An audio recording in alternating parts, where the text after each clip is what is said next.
Hi everybody! I hope that you enjoy hearing and learning about my advocacy program as much as I enjoyed creating it.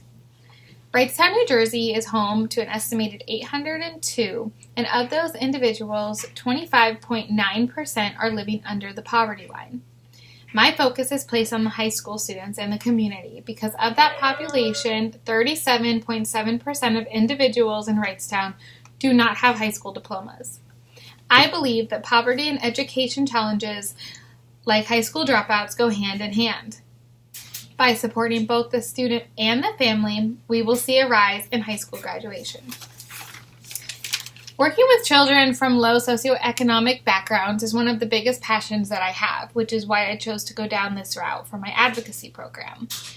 I felt as this advocacy plan really fell in line with my passions and what I plan on doing in the future. There were, however, a few challenges that I came across going through this advocacy program. One of the biggest challenges that I faced was I had a very difficult time gaining interest from my community through my social media campaign. However, I did get amazing feedback and input with my interview with Rita Jenkins, which was really an unexpected outcome for me. Community advocacy is critical for my project because, like we learned in our reading, community practice involves creating and building services, developing partnerships and collabs, and improving current situations. In relation to my current work and where I am with my project, I found that participation is so important, which is why it was very disappointing when my social media campaign didn't get as high of a response as I wanted it to. And from that, I took away that, one of the biggest takeaways for me for this project was that it's very important to know your community.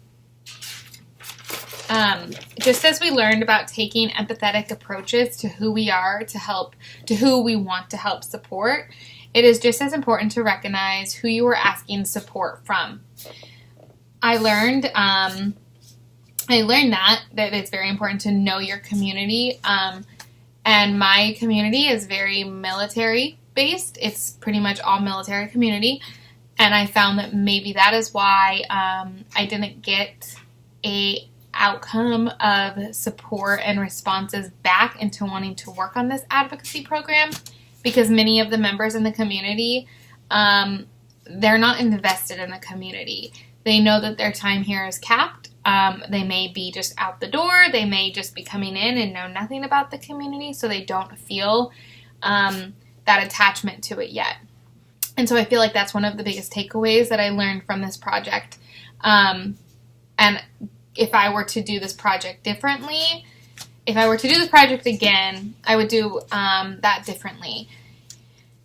I would use what I know now and not put all of my efforts and time and thinking that the social media campaign is going to be what really helps me out. I would work on getting support from farmers markets, schools, and programs in the community that have been here longer and are more invested in the community and the changes that we could make in the community. So there is still work to be done. Although this course is coming to a close, my work with it has not. I am excited to volunteer my time with the shadowing experience with Rita Jenkins, and I feel that by staying invested with the local school, I will keep working on this project. In addition, as an active substitute teacher for the Pemberton School District, I will be able to be constantly reminded of the impact of this project and the changes that I could potentially make. So those are the next steps that will be happening after this project. I hope you enjoyed looking at my site and my video reflection, and I'm very passionate about this program and this project, and thank you so much for your time and watching.